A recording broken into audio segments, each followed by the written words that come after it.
Agora, gente, vamos tirar o chapéu à justiça brasileira, que tem o perfil do STF brasileiro. Olha que coisa mais linda, o que a justiça brasileira é capaz de fazer.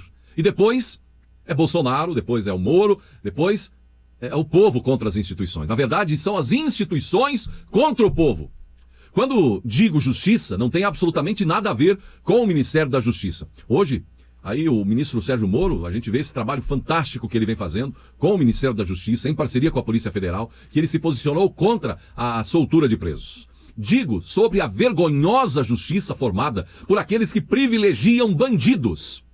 E vem aí um ministro, Gilmar Mendes, agora dizer que é preciso investigar quem pediu AI-5, fechamento de instituições. Gilmar Mendes, senhor ministro, o senhor é um dos principais responsáveis por isso. O senhor Gilmar Mendes é um dos principais responsáveis, ao lado de seus colegas, Dias Toffoli, por exemplo, e outros dentro do STF, que colocam em dúvida a justiça. Principais responsáveis pelos gritos nas ruas pedindo o fechamento de determinadas casas. A própria justiça desse país é responsável pelos gritos pedindo intervenção, pelos atos vergonhosos, como o que vamos relatar agora. Conselho Nacional de Justiça, certamente sentindo-se confortável com as decisões proferidas pela Corte ao longo dos últimos anos, orientou a soltura de presos supostamente vulneráveis na epidemia. Segundo dados do DEPEN, o número de presos soltos chega a 30 mil no Brasil. Então, repetimos, a pergunta é, quanto foi gasto?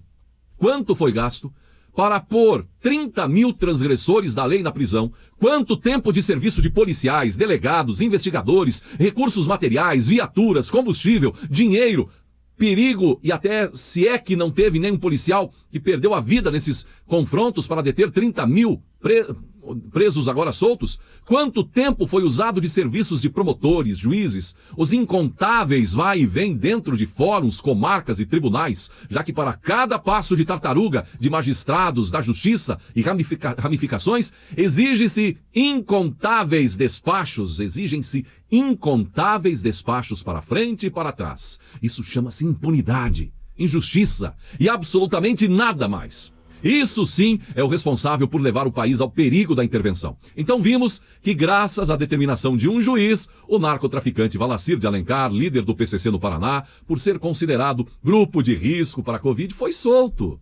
Em menos de 24 horas após sair da prisão, sabe o que aconteceu? O líder do PCC no Paraná rompeu a tornozeleira e desapareceu. Ele recebeu o benefício da prisão domiciliar e teria que usar uma tornozeleira eletrônica. Após isso, arrancou a tornozeleira e saiu tranquilamente por aí, livre, leve e solto. Valcir foi condenado a 76 anos de prisão por inúmeros crimes. Nossa! E quem poderia acreditar que isso aconteceria? O problema é Valcir?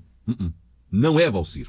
O problema é a justiça brasileira. O problema são as maiores autoridades da justiça terem a cara de pau ao afirmar que Sérgio Moro, por exemplo, esteve errado em usar o rigor da lei contra corruptos da Lava Jato, e vermos cidadãos de bem sendo barrados, se vão às ruas. Quantos vídeos por aí onde trabalhadores, mulheres, brasileiras foram agredidos porque estavam na rua em desacordo com as determinações de certos governadores. E esse festival de impunidade com o aval de parte da justiça brasileira.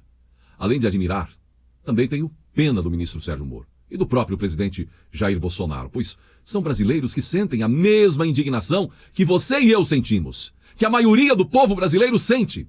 E para mudar isso, é como se você e eu tivéssemos que empurrar um rolo compressor, aquelas rodas gigantes, toneladas de peso formado por aqueles que abrem a boca para falar da defesa da democracia, das instituições, mas fazem a ditadura da casta de poderosos, que recebem 30, 40, 50 mil por mês com o dinheiro e o sustento do povo brasileiro. Nós queremos a democracia verdadeira, queremos a liberdade do povo de bem, e não a cara de pau, a hipocrisia e essas vergonhosas atitudes tomadas em nosso país.